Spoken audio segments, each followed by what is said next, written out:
back to the second video in our Meyer Dusack series. Once again, I'm Adam Franke, the Lansing Longsword Guild and the Historical Fencing Affiliates. Our video today is going to focus on Meyer's postures, and then move on to demonstrating the third and fourth drills, and lastly describe another important body mechanic.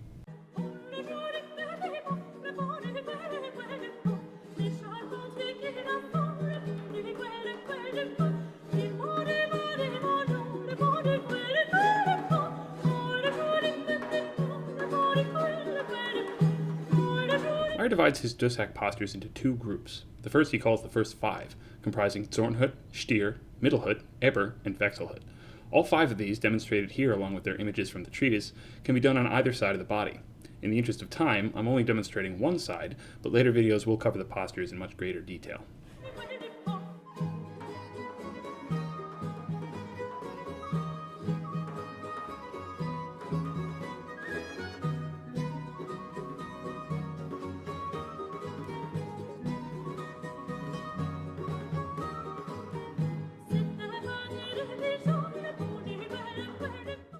The second grouping of postures are organized by their place along the center line of Meyer's cutting diagram, the Scheide line.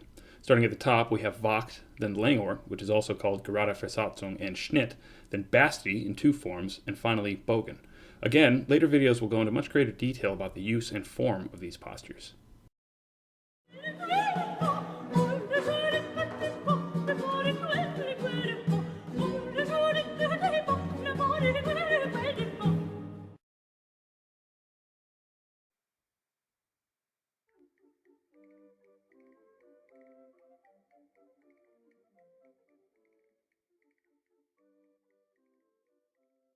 One thing that should be clear is that the postures themselves will take a variety of forms, because they are, in essence, articulated points along Meyer's cutting lines, from which you can execute your own attacks or facilitate your defense.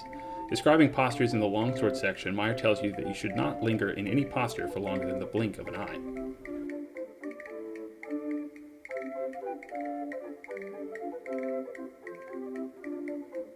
The third drill requires a partner, and it stresses learning how to deceive your opponent by pulling your blows.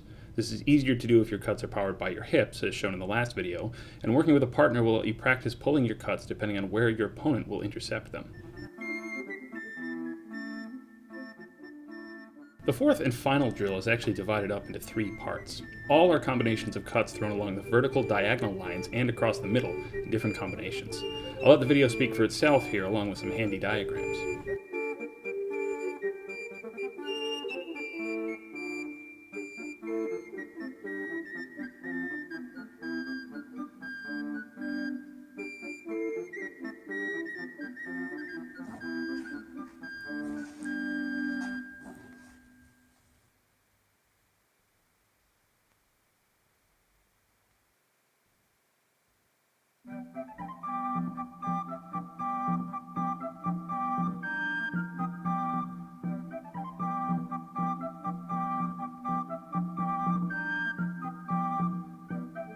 One of the things you might notice by looking at the images and in these videos is that Meyer advocates leaning forward with cuts, even to the extent of explicitly mentioning it in its title, saying to hang forward after the cut. In practice, this lean doesn't have to be extreme, but if you're going to use it, you should know how to lean properly, and this brings us to the hip hinge.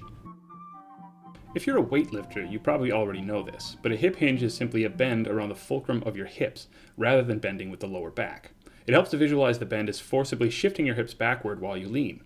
Once you're used to the simple bend, you can apply this mechanic to all sorts of different postures and even to explosive movements. As with anything though, if you're unsure about your ability to perform the hinge, consult a doctor, physical therapist, or personal trainer. Please don't take my word for it. Our next video will start examining the secondary cuts, as well as introducing a core conception of Meyer's system: the provoker, taker, and hitter. Thank you again for watching.